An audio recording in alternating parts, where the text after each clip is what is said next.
Heist in Spades by Anka B. Troitsky. The story you are about to hear was created for a special celebration of Alexander Pushkin, in which modern authors reimagined his classic works. Sci-fi fantasy writer Anka B. Troitsky offers her futuristic echo of The Queen of Spades, blending mystery and crime with a bold new setting. This concise audio tale, less than an hour long, captures the spirit of Pushkin while venturing into a world he never could have imagined. Settle in and enjoy the journey. Epigraph. Two fixed ideas cannot exist in the brain at the same time, any more than two bodies can occupy the same point in space. The Queen of Spades, A. S. Pushkin. Until you open your eyes, I am blind, and until you decide to hear me, I am dumb. You lift your eyelids, and I see how your face changes in the tiny mirror. It's not too late to change your mind. Still, you habitually try different expressions, and your features become imprudent and lewd. And now my last spark goes out between your eyelashes. I have time to notice how the glass door swings open, and you walk into the bright light. My place is taken by something else, a polished and rehearsed plan, another role, your show of the year. And I remain a half-blind and half-dead observer.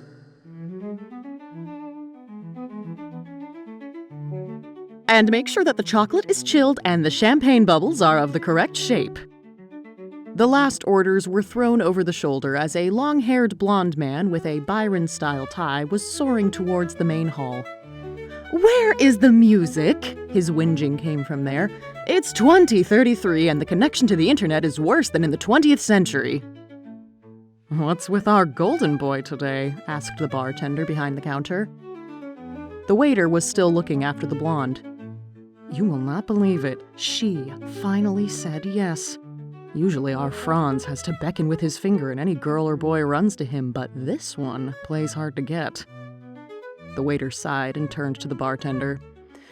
"Forget the champagne and put some decent English sparkling wine on ice. And not just any, but Missing Gate." An hour later, the waiter stood bored at the beautifully served table, doing nothing but refilling the crystal glass. The despondent blonde waited and drank, realizing that his lady guest would not come, thus insulting him and wasting a rare pass to the elite Ace of Hearts Hotel, with its 5 restaurants and the most popular casino in the city.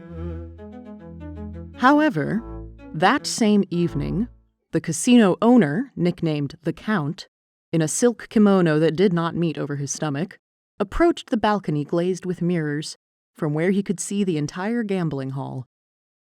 "Well?" he asked. When the manager pointed him to a young lady in lilac chiffon, he sniffed. "How?" "She has a VIP ticket," the manager answered. A minute passed. "How much?" Hearing the amount she won, he grinned and said, "To my room." Then he slowly walked to his luxurious suite, where he preferred to reside at the height of the season. The hotel corridor is clean, devoid of smoke or cloying fashionable perfume. Your corset feels tight, and your evening dress is a little heavy due to the mass of Victorian folds that have come back into fashion with steam engines. You pull your elbow away from the guard's slippery fingers. He pushes you in and slams the door. You look around the opulent room and see in front of you a repulsive fat man in an open robe, holding an almost empty whiskey glass. "Don't worry, young lady. You have almost nothing to worry about. What is your name?" asks the man.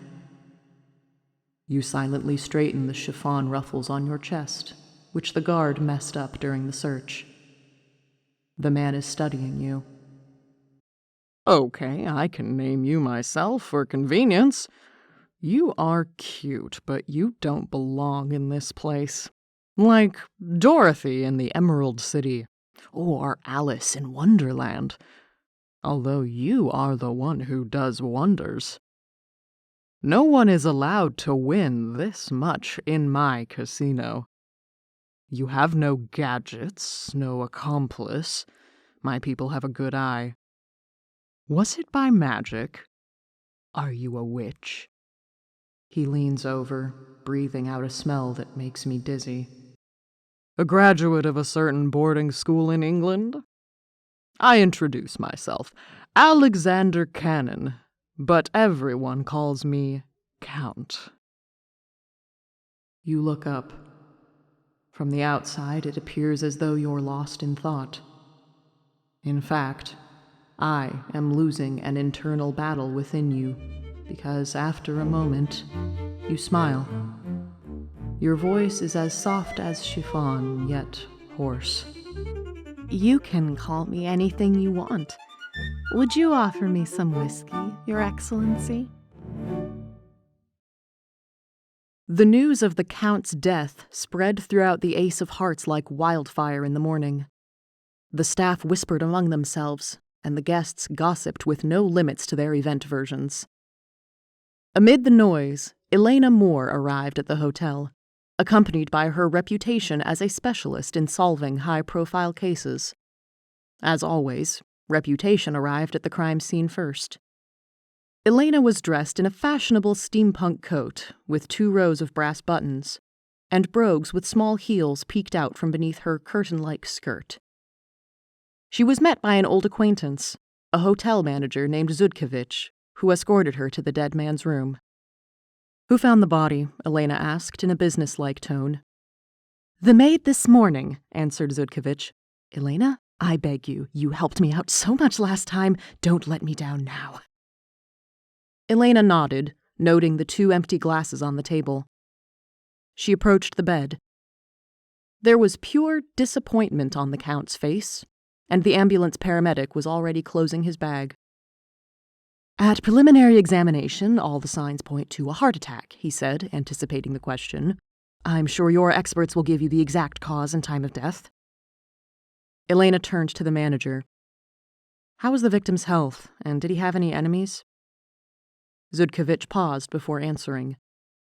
"Knowing his lifestyle, I'm not surprised by a heart attack, and he had many rivals for sure, but a woman was here last night, a guest who won significant money." Elena adjusted her round glasses with broad copper frames. "A guest?" "She arrived by special invitation. These are issued only by the owner himself or his nephew. I'm convinced the Count didn't know her." "When did she leave the hotel?"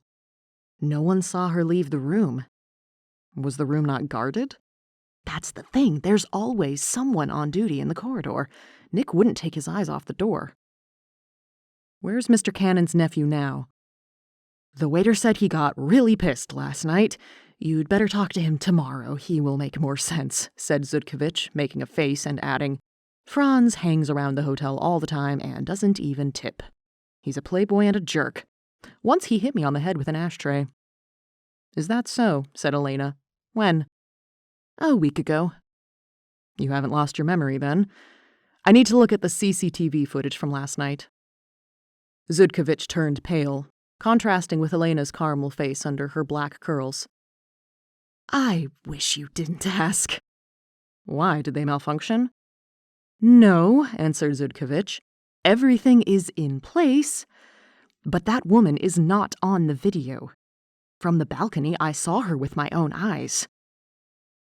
Elena frowned, watching Zudkevich's face. He never lied to her before. "I don't understand. You saw her, but she's not on the footage?" "No. Either I'm going crazy or there's some mysticism here." "Is there a difference?" Elena muttered. She looked around the room again. The forensic science team had already removed the glasses. They took fingerprints and looked for signs of the night visitor. There was nowhere to hide, and there is no jumping from the 3rd floor. Elena stepped towards the window and suddenly noticed a rectangular piece of paper with a lilac pattern on the ground. With a gloved hand, she picked it up and turned it over. It was a playing card of the Spades suit. The lady on the card held a folded fan and mockingly smiled. Cards were common in the Ace of Hearts, and Elena turned to one of the criminologists. "Where's the rest?" He looked at her in surprise, but Zudkovich said behind her back that there had never been such cards in the hotel. "We have a regular supplier of identical decks with a yellow-green back. This Queen of Spades is not ours." "Fine. I need to talk to the night guard." They headed to the staff rooms, where the gloomy giant Nick awaited them. He confirmed that the woman had entered the Count's room, but did not leave. There was only a powder compact in her purse and a few bills. "Describe her appearance," Elena asked. "Pretty, about 25, brown hair. Shorter than you, and her skin was whiter. The dress is fluffed as they wear it now. Elbow-length gloves. The earrings are huge, like chandeliers." That was all he could manage, but the description differed from what Zudkovich gave only by the subjective view. The hall staff said she was young and stunning. Others said she was a middle-aged, plain woman. Everybody remembered the earrings, and that was probably the reason. They only recalled that the brown-haired woman in lilac was very lucky. Elena's excitement was replaced with bewilderment. There was almost nothing to work with. Mother squeals happily, checking the huge amounts in their account. Father Tomsky kisses your forehead and says that only you were worthy of the attention of the ancient ones, the spirits of your ancestors, and great honor. Why aren't you happy? I know why. Ask me. I have an answer. I can explain this bottomless void in your soul. And why can't you fill it with what your father says is the most important thing in the world? He's wrong. You cannot fill what was intended for a creative product with stolen wealth. You can't enjoy something that's not yours. Not for long. But you don't want to listen. You swallow shot after shot, celebrating the victory of evil over principle. In the evening, Elena came home, seething with frustration. The criminologists could offer her absolutely nothing. No traces of the mysterious stranger were found, even on the card she probably brought with her. The fingerprints in the Count's room did not promise anything, since the woman was wearing gloves. The glass from which the woman may have drunk was cleaned. Forensic scientists searched for her DNA on the deceased and on the hands of the guard, but found only evidence that guests and staff used door handles. Hundreds of men and women passed through the hall. Their doors were opened by someone else, their glasses were washed too early in the morning, and their cigarette butts were thrown away. In the kitchen, Elena angrily threw her handbag on the table, and the damned card fell out of it. The Queen of Spades stared mockingly at Elena through the plastic. Elena rattled the dishes so much out of resentment that she did not hear her husband enter. He comforted her and asked how the day went. Elena, with relief, told him about the mysterious incident and that the case was closed. The hotel owner died of cardiac arrest, but there are no suspects. No one believed that a woman in lilac is worth looking for. Elena attempted to convince her colleagues and superiors that innocent people do not wipe off their traces and disappear, but everyone just shrugged, saying that the world of the rich is full of whims. Her husband listened, thoughtfully turned the transparent envelope with the card in his hands, squinted, and ran his hand through the snow-white hair he had had from birth. "This card is interesting because they don't make them like this anymore," he said. "The cardboard is thick. Perhaps it was repaired. I'm willing to bet it's several decades old." "Do you think so? But it doesn't look shabby." Elena was surprised. Try our museum. They will recommend you a specialist there. And what will this change? I don't know, but it seems you have nothing else. In the morning, Elena found the address of an elderly collector on the museum's website and went to see him. Pensioner Victor took the Queen of Spades out of the envelope, studied it for a long time, and finally said, "I agree this card is many years old. You can't tell from the image because the popular pictures have been reproduced many times, but the back..." He brought a tattered album and showed Elena black and white photographs of the 7 of diamonds on both sides. The pattern on the back was the same as on her card. "This album was left to me by my great-grandfather along with his collection," said Victor. "He did not purchase the deck, but recorded the year of manufacture.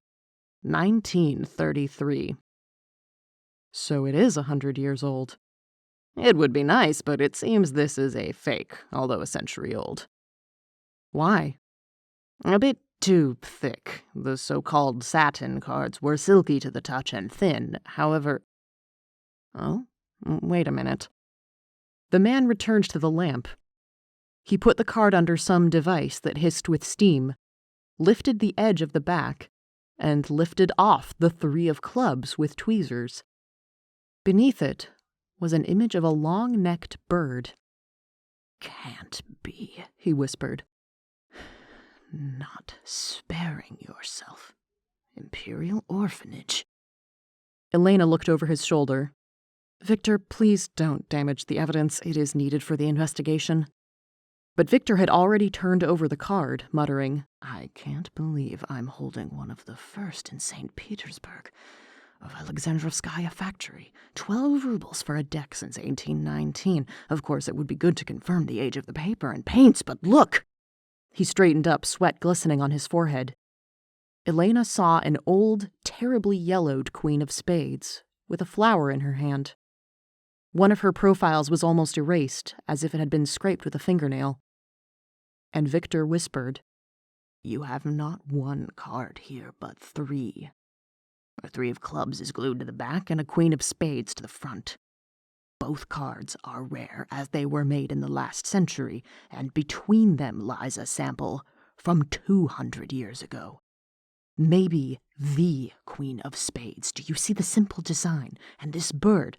In the past, people thought the pelican fed its young with its own guts.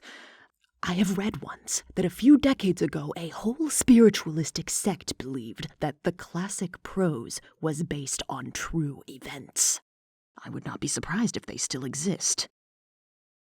Elena picked up the plastic envelope, noticed the expression on Victor's face, and said, "You've helped us a lot. When the investigation is over, I will ask that you be allowed to keep them." From Victor, Elena headed to the casino. It was time to have a proper conversation with the victim's nephew.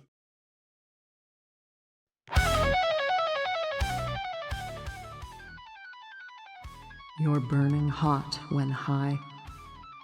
When we are alone, I try to remind you of the consequences. But you sing along loudly to the music and lean towards the strip of powder on the glass. This means I will not be able to say a word soon. Once you regarded me and knew how to make choices for yourself. But now you completely trust what Mother and Father Tomsky tell you. Their voices are loud and clear, whereas I can scream and struggle inside your head unnoticed. I am lonely. Even at night, you choke me with fatigue and noise in your headphones when I try to tell you. I no longer remember what I want to say to you.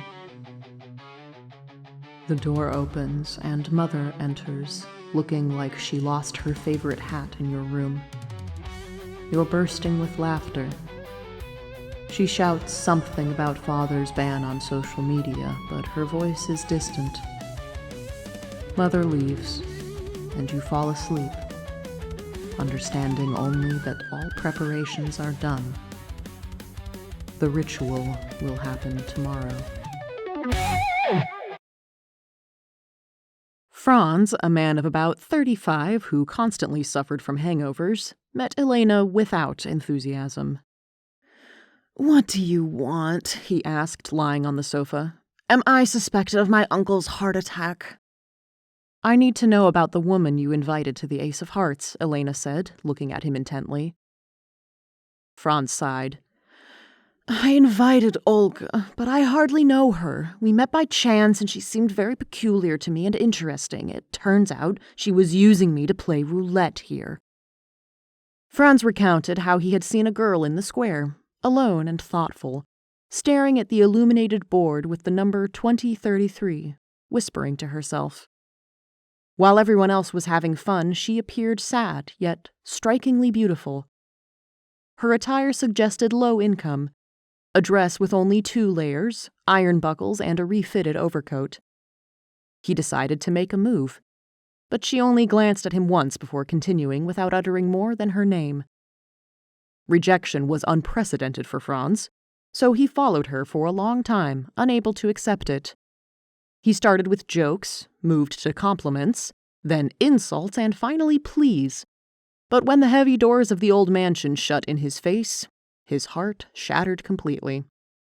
For days afterwards, he struggled to believe that a commoner had rejected him, the heir to the gaming empire.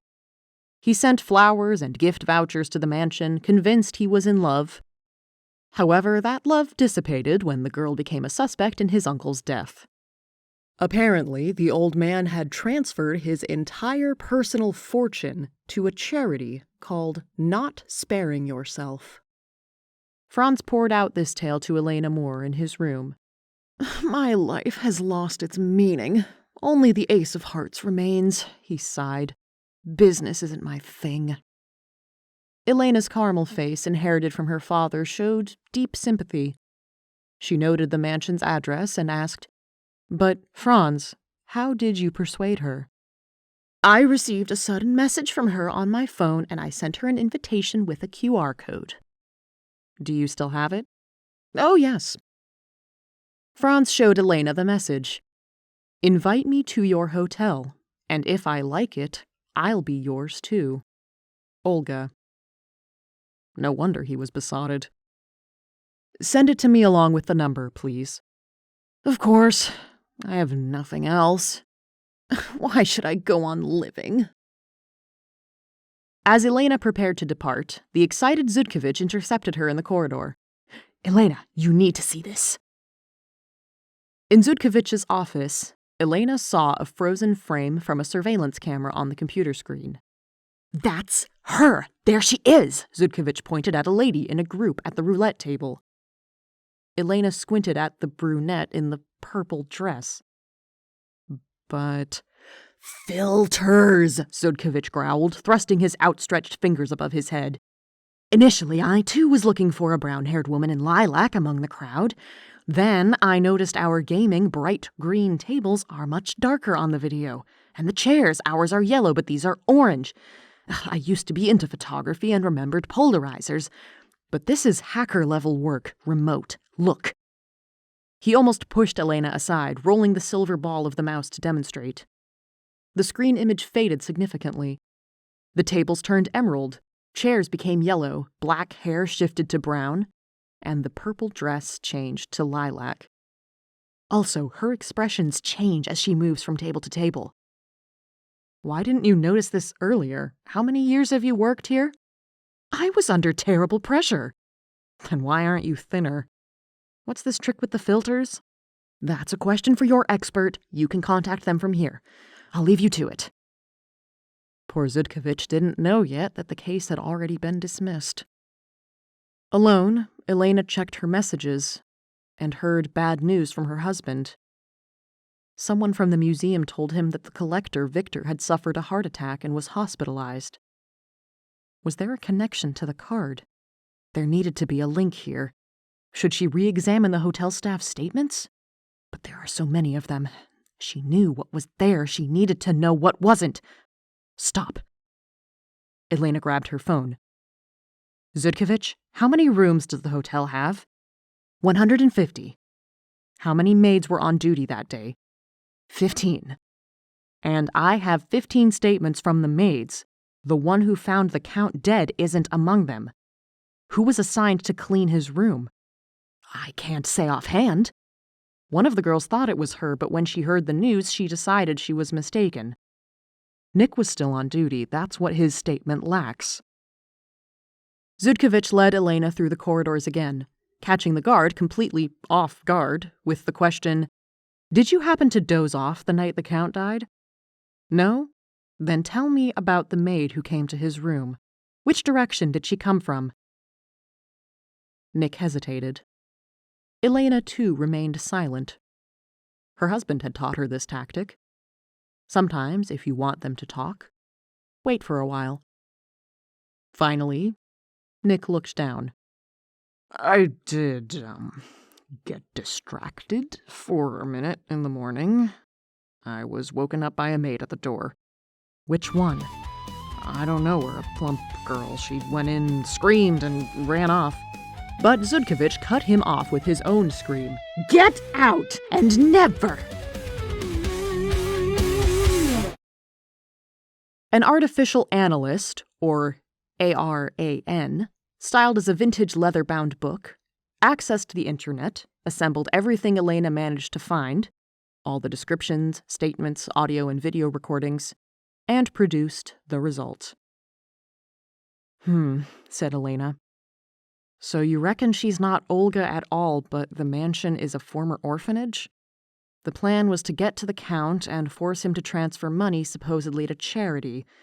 He had to die so that he could not reverse that, and the murder weapon was a card, most likely poisoned.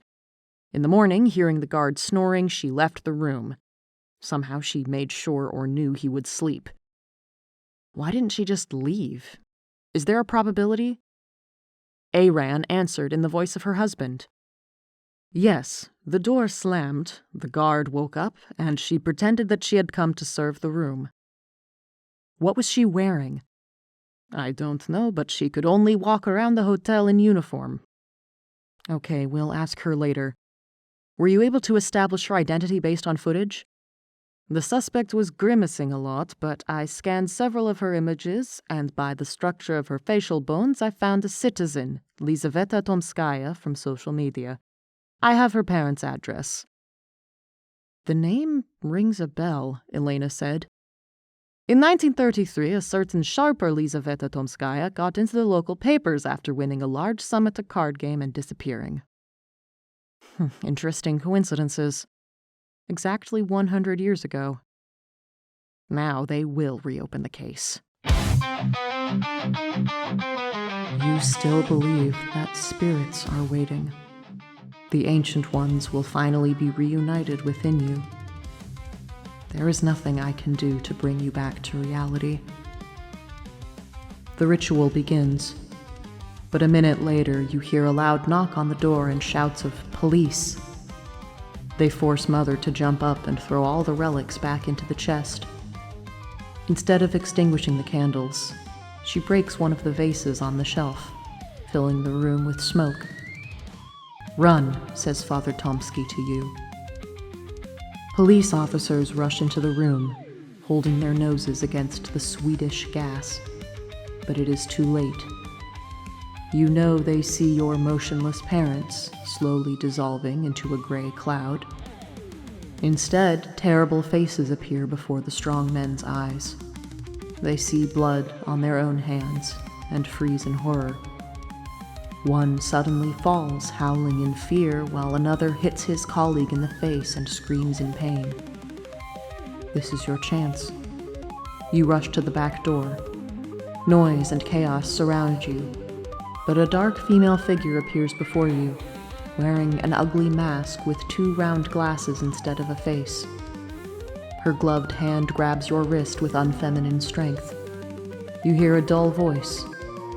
"Lizaveta Petrovna, you are under arrest." The day is over. You study her, begin to count her buttons, but stop yourself and say, "You are pretty. I shall be like this too in 20 years. The woman looks at you without expression. Lizaveta Petrovna, in 20 years you will still serve time, but no beauty salons are in prison. Help me shorten the sentence you are facing, and tell me how you killed Mr. Cannon. You look up. I didn't kill him. I showed him a trick with a card, and he fell. You didn't call for help. He could have been saved. He died. No, the dark woman frowned. Any schoolchild these days knows. I didn't go to school. I had private tutors. Why? Ask my parents. Where are your parents now? You sigh meaningfully. In Paris or in Brussels. They will not sit and wait for you to send a steam cart for them. Did you leave the cart on purpose? No. I'm trying to reach you. I appeal to your usual feelings, to annoyance, to your constant envy. They abandoned you. They left without even trying to hire a lawyer with the money you brought. But you hit your temple with your fist several times with your eyes closed, and I fall silent. The woman is waiting. She doesn't know what kind of struggle is going on between us. Finally, she sits down and asks, Lisa, what did they do to you? Ha! You exclaim, and to my horror, you mean it sincerely. Nice try. I am lucky to have parents like that. They gave me a rare education and the great honor of becoming the vessel for an ancient spirit. And this is possible only once every 100 years. They gave me freedom. But the black woman interrupts you. Lisa, you are in prison. Looks like we're on the same side. But how do we convince you? You are young. You still have a chance. But you hit yourself in the face again. You don't understand anything, you hiss, and I am unsure whether you're addressing her or both of us. Humans aren't capable of understanding. Only the spirit knows the truth. She tells me what to do. Lisa, what is she telling you now? You listen, but now I'm silent. Maybe you will understand that no one has been here except me. You're interfering.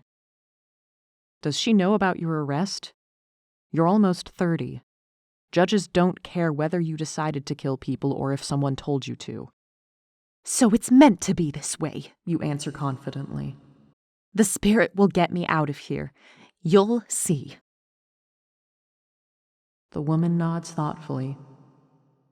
You are preparing for a ton of questions. Now she will pour out details and ask you to comment, remember, tell, answer, explain. You are ready to fight off any pressure and any trick. But she gets up and calmly leaves the cell, and the guard clicks the lock. So what now? In the following silence, I realize I have only one way to save you from justice. I'm sorry. I tried my best. But I have to leave you. Now, doctors, not judges, will deal with you. And I only regret one thing. Like you, I should have done this earlier. Zudkovich stood in the middle of the restaurant in a lilac evening dress and cheerfully called for attention. The guests sitting at the table, namely the entire district department of the city police, went silent. The new owner had kindly invited them to the Ace of Hearts to celebrate the successfully solved case. I called this trick a dress shifter. Our waitresses didn't manage the mechanism, so I had to. The manager bent down, rustled the folds of his skirt, and lifted it above his head. When he lowered his hands again, instead of lilac chiffon, he wore a long hotel maid uniform and seemed to have gained weight. The police officers applauded and laughed, and the chief constable tapped his glass with his fork.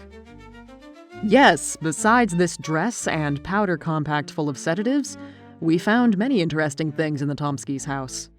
But it remains a mystery how the criminal won so much money. Officer Moore? But Elena was not in the restaurant. After visiting Victor in the hospital ward, she stood on the Lion Bridge for a long time, in the arms of a tall man with completely white hair.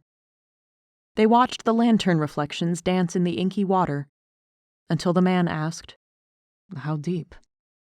"I don't know yet," Elena answered her husband.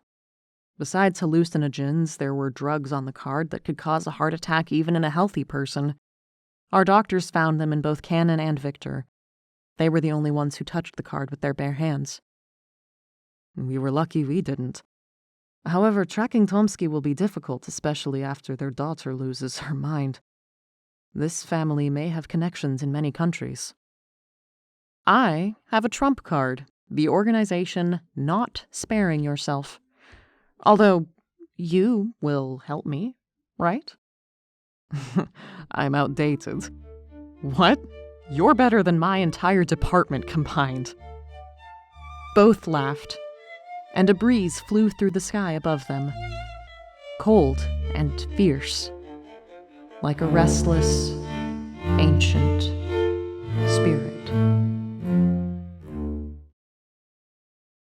This was Heist of Spades by Anka B. Troitsky. Thanks for listening. To dive deeper into her world, follow Anka and join her mailing list. You'll find her books on Amazon and Goodreads.